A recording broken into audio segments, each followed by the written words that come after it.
Fala, massa, saudações alvinegras. Temos aqui um corte do Galo com o pós-jogo para falar aí desse empate amargo, hein, meus queridos. O Galo aí, segundo jogo no Campeonato Brasileiro, não consegue sair com os 3 pontos, infelizmente. O Galão parou em Rafael, galera. Galo aí que deu mole, poderia ter garantido uma vitória contra um São Paulo aí que vem bem desfalcado, o Galo bem completo. Então o Galão deixou passar uma oportunidade grande de somar pontos. Mas agora, galera, sem mais enrolação, as imagens aqui do corte são da ESPN Brasil, programa Sport Center, para a gente dar uma olhada no pós-jogo do nosso Galão, beleza? Lances, melhores momentos, tudo aqui para vocês. Mas sem mais enrolação, deixa aquele like, apoia o nosso canal se inscrevendo, ativando as notificações do sininho e vamos ver lá, galera. Bem, Boa Bruno, noite. abração para você, Pedro, Silas, todos e todas que nos assistem. Rende até uma tela aí à parte. Qual é? Em algum momento a gente pode fazer confrontos de técnicos com árbitros. Vixe. Zubeldia e Abel Abate, hoje. Ontem, Ramon Dias e Daronco. É verdade. Tem hein? história. E calma que tem mais alguns jogos ainda nessa rodada, pelo menos três, né, agora, às 18h30, com técnicos explosivos também, professor. Pode render mais. Eu sei que quem é expulso geralmente sai chorando, mas os técnicos, principalmente os estrangeiros, têm falado muito de como se repetem algumas ações de alguns árbitros contra eles. E aí a gente vai falar bastante do que aconteceu com o Zubeldia hoje. Tudo bem, Silas? Boa noite. Tudo bem, Bruno? Boa noite. Pedro, Ivo. Esse óculos é bonito, hein? Você achou legal, Pedro? Esse aí eu não Verdade, tenho, hein? Eu coloquei para dar uma Pra mim boa é o noite destaque, pra galera, Bruno. né? Já é o Pra destaque. mim é o destaque. Professor, É óculos de quem jogou Copa, isso aí. Eu vim com esse terno aqui e falei, nada vai superar. Tu também tá bem, você também vive Não, grande mas esse fase. óculos do A Silas óculos é aí, pelo amor o de cara Deus. tá assistindo lá, hein? O cara... Se quiser falar pra ele, tem 3 aqui. Uma boa noite para o fã do esporte também. Olha, o São Paulo vem de uma vitória contra o Tajeres, importante no meio da semana, né? Ainda sem praticamente 3 dos seus grandes jogadores, né? O Caleri, incluo nessa lista aí, junto com o Lucas e o Oscar. O Oscar parece que se machucou feio. Então, para o São Paulo, eu acho assim que foi muito lucro esse empate. O Atlético não, que vinha de uma derrota para o Grêmio. Segundo jogo, na sua casa, era muito favorito, mas não demonstrou isso dentro do campo. E o destaque também que o Pedro já mencionou, a questão da estreia do Renato no Fluminense.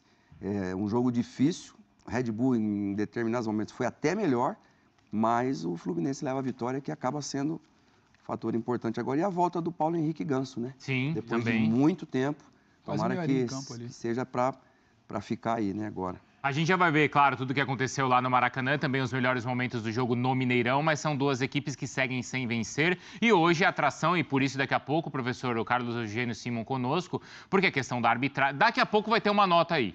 Vai ter um Simon Show. Você dá quanto tempo, professor, para vir uma nota oficial aí de clube Já não reclamando? veio?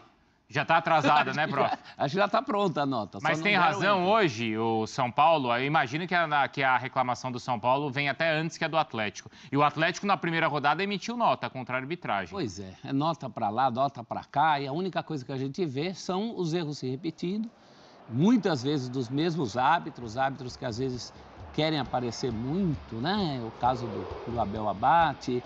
Você viu como ele encerrou o primeiro tempo? Pois é, árbitro bom é aquele que a gente esquece o nome. No meio do passe, o Oscar Wender, né? bola. Não, Ele pegava de frente e, para. aliás, a primeira partida dele do campeonato, né, entre Palmeiras e Botafogo, ele quis aparecer mais que o Igor Jesus e que o Vitor Roque. E essa é uma característica do seu Abel Abate, né? Ele se enforca com a própria corda que ele puxa. Ele cria esses problemas. Então, hoje, mais uma vez, uma arbitragem bastante... E depois de contestável. hoje, né, Celso, a gente não sabe se aquele pisão no Dudu foi sem querer, do Lianco, se pra foi mim, por Pra querer. mim não foi. Porque o Lianco hoje, ele tomou conta do jogo. O professor estava até brincando aqui, fez hora extra, né, professor? Estava fazendo hora extra. O Lianco é expulso já do fim, E né? só um detalhe para a gente talvez não personificar muito na figura do Ramon Amate Abel, é de se envergonhar aquele gol que precisou chamar o VAR para anular. Ah, sim. Assim, no olho, a linha da área ajudando. A gente até comentava na redação assistindo o jogo ali, né, Bruno? A linha da área ajuda, os jogadores estão muito à frente, era um lance muito claro. O VAR salva a pele de um erro ali, sabe? Que não dá pra... A gente tá falando em valorizar produto, em primeira divisão, o jogo das 4, atração, 2 clubes enormes, gigantes. Um erro quase que primário. Quando a gente para aqui, né, Bruno? quando a gente já começa abrindo para falar de reclamação de arbitragem, é que chamou um pouquinho a atenção além da conta. O Everson ficou louco, e com razão, né? Porque o Everson até falava, o estádio inteiro viu o impedimento de 4 jogadores. O Everson, ele chega a ficar meio inclinado, ele não faz um movimento de defesa, porque ele achou muito claro. Ele não chega a baixar para fazer defesa, ele tá meio que não chega aí na bola.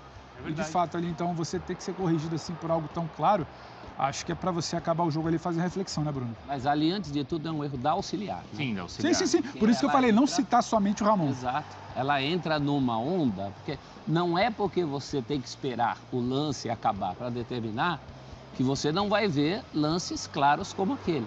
Aliás, a lógica de deixar o lance ir até o fim para você apontar depois é justamente não estragar um possível gol. Nesse caso, ela tinha que ter levantado imediatamente, né? Um impedimento coletivo.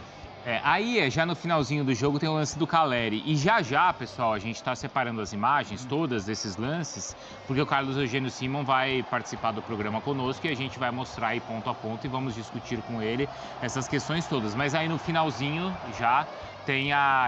Finalzinho não, né? No finalzinho a expulsão do Lianco. Aí reta final do jogo, Era reta final. Agora, eu queria falar sobre a postura do Caleri na expulsão. Porque ele sabe que ele vai talvez com uma força ali exagerada. Como perde tanto gol, cara. Ele se incomoda, mas não fica dando aquele chilique ali no campo, sabe, Bruno?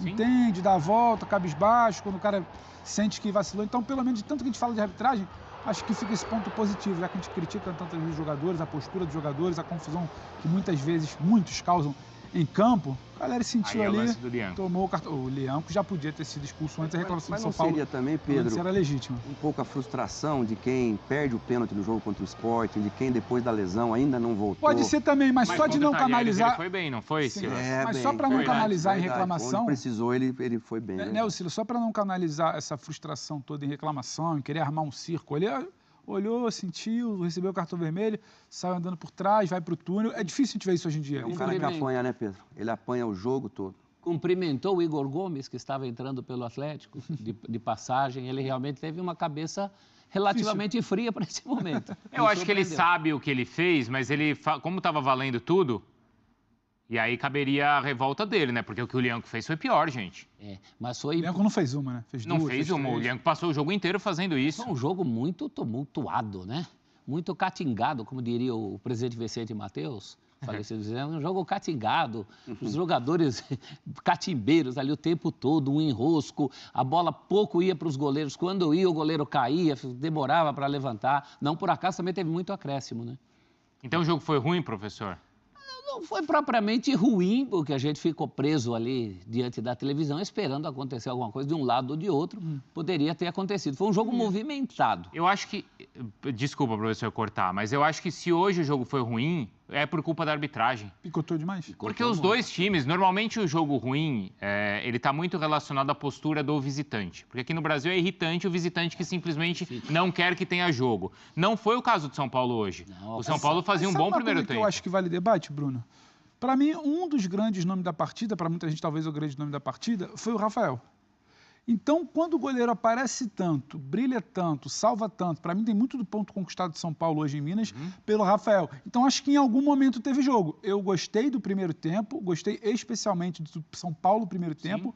Gosto de como o Atlético se corrige dentro do jogo após o intervalo, tenta ter um pouco mais de volume, trava um pouco mais a saída, dificulta para o São Paulo no segundo tempo e cria. O Rafael não deixa esse placar sair do zero. Então, em algum momento teve, mas eu concordo com você. Poderia ter tido mais pela expectativa. Em algum momento ficou muito picotadinho, muito segurado, trava-se. Acho que o jogo ficou muito travado no primeiro tempo pela boa marcação de São Paulo e pelo tanto que o jogo é picotado. E no segundo tempo, muito por questão de arbitragem. Acho que quando o Lianco faz o que fez, daqui a pouco o Simon vai contar pra gente como é que ele viu, né? Mas aí já antecipando a minha opinião, hein, Silas? E a arbitragem não toma uma atitude...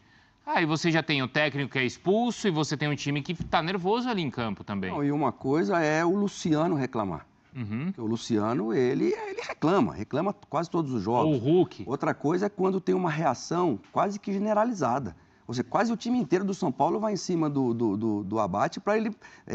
Ninguém pediu cartão vermelho, estavam pedindo cartão amarelo para o Lianco. Porque aí você amarra um jogador que é uma coluna ali, é um pilar ali atrás na defesa do Atlético junto com o Júnior Alonso. Agora, ele não... E aquilo que acho que foi o Pedro, não sei se foi o Pedro ou o Celso, o árbitro bom é o que não aparece. Eles ficam preocupados em expulsar o massagista, expulsar o segundo treinador, expulsar o preparador físico e não em apitar o jogo. Para, encosta lá no Zubeldia, fala, Zubeldia, calma, cara, eu sei que a pressão é alta, eu sei de tudo que está acontecendo, tá? Mas fica calmo, vamos deixar o jogo. Não, já foi lá, já deu amarelo para o Zubeldia, já expulsou o Zubeldia, estragou o jogo. E aí a gente até que falou aqui agora, eu não sei se foi falta ou não nesse lance do Hulk, mas aí o cara, ele fica condicionado também a, de repente, não dar uma falta numa jogada. Prejudica não só o São Paulo, prejudica o próprio Atlético também. Prejudica o jogo, é isso? O jogo, Fica sem clima para apitar direito, por causa das bobagens que fez antes. Agora, por outro lado, teve muita gente que queria jogo. O Ferreirinha, até a primeira metade do segundo tempo, o Ferreirinha queria jogo. O Cuca, quando mexe no Galo para o segundo tempo, então você vê que são alterações que ele está querendo mais jogo, né? Colocou o Rubens, colocou o Bernard, tentou botar um Galo mais para frente e realmente no segundo tempo o Galo frequentou mais os arredores da área do São Paulo. E o Rafael fez mesmo grandes defesas, embora algumas delas umas bolas muito em cima dele. Mas aquela defesa plástica, aquela defesa por cima que você percebe. Se o goleiro não fizesse essa defesa, talvez a gente estivesse falando aqui de falha, de tão em cima que foi. Mas, embora, ele trabalhou muito, né? A gente daqui a pouco vai também, claro, lá para o Mineirão, com a Nath Andrade, que vai trazer os personagens aí do jogo, a palavra do Cuca, a palavra também do pessoal do São Paulo, zona mista e tudo mais. Só que o Carlos Eugênio Simon já está conosco, afinal de contas, Simon, a nossa conversa começa justamente falando sobre a arbitragem. Vamos até atualizar, professor? Dá uma olhada aí, Pedro Ivo, se já tem nota de alguém aí reclamando. Ainda não, já pinta. Não? Mas está sendo redigida com certeza, né? Vai ter aquele protesto, vai dizer que vai marcar reunião, que vai pedir esclarecimento na comissão de arbitragem. Sabe o que vai mudar, Bruno? O quê? Como sempre. Agora está naquela fase de leitura da nota, assim que você muda uns adjetivos. Fala assim, não, aqui eu preciso de uma coisa mais forte. Ou aqui não. Roubo, O advogado fala, segura aqui, aí o presidente fala, mas eu quero que seja mais incisivo. O jurídico tem que dar uma olhada. Tomara que o próximo adversário do São Paulo agora não seja prejudicado, né? Porque o Celso falou que o Atlético reclamou. É verdade. E hoje quem pagou o pato foi o São Paulo. De repente o São Paulo vai entrar com uma nota e aí o próximo... É a reclamação de garantia. Estou reclamando para me dar bem na próxima. Mas vamos lá então, hein, Simon? Boa noite, seja bem-vindo ao Sport Center. Já temos aí, então, mais um jogo e com a arbitragem do Ramon Abate sendo protagonista da partida, hein, Simon? Tudo bem, boa noite, Bruno. Um abraço para você, para o Pedro Ivo, para o professor Celso e para o óculos do Silas. Que óculos, hein, meu velho? Show de bola! Mas nós estamos, Bruno, na segunda rodada do Brasileirão e já começou a chiadeira contra a arbitragem. Ou seja, não mudou nada do Brasileirão do ano passado. Muitas reclamações e o árbitro, que tem que ser o coadjuvante do espetáculo, está sendo o protagonista. Aí alguma coisa está errada. Galera, Lianco que vinha muito bem até então aí no jogo passado na altitude, lá no Peru. Jogou muita bola, mas infelizmente nessa partida aqui, ele também jogou muito, mas perdeu a cabeça e acabou levando 2 cartões. Sei lá, pega muita pilha. E aqui a arbitragem é muito ruim, não tem critério. No segundo lance ali eu vejo como uma falta normal, não era para expulsão, mais a choradeira da mídia de São Paulo mesmo. Mas é isso aí, galera. O que importa é realmente aí a vitória, que infelizmente não veio. 2 jogos, um empate, uma derrota e um empate, né? Então isso é péssimo, um início muito ruim de campeonato do Galo, que a gente esperava que o Galo começasse voando, né? Então é isso aí, Cuca vai ter muito trabalho, os jogadores aí têm que baixar a bola um pouquinho, o Campeonato Mineiro já ficou para trás, agora o Campeonato Brasileiro é outra competição, outra parada. Tem que jogar a bola, Galão, tem que jogar a bola. Rafael, salvou ali o São Paulo? Salvou, mas todas as finalizações foram em cima do Rafael. Então é incrível, incrível. Incrível, o Lianco poderia ter feito o gol na cabeçada dele ali. Ele não precisava ter feito aquele gesto da cabeçada, era só ele posicionar a cabeça para a bola dar uma casquinhada e só tirar do Rafael ali, o Lianco conseguiria fazer o gol. Mas é isso aí, galera. É o Galo que começa tropeçando Se eu não me engano, quarta-feira já tem aí a Sul-Americana. Então é o Galo que precisa se recuperar o mais rápido possível para voltar a vencer, cara. Tem que vencer. O Galo tem que vencer para recuperar a confiança, para os jogadores tentar jogadas mais ousadas e assim o jogo do Galo começar a fluir, porque já tá na hora, né, Galão? Mas me diz aí, galera, o que você achou da partida do Galo? Comenta aqui abaixo, se inscreva, deixa o like. Eu vou ficando por aqui, galera. Um forte abraço. E Galão, hein? Aqui é Galo.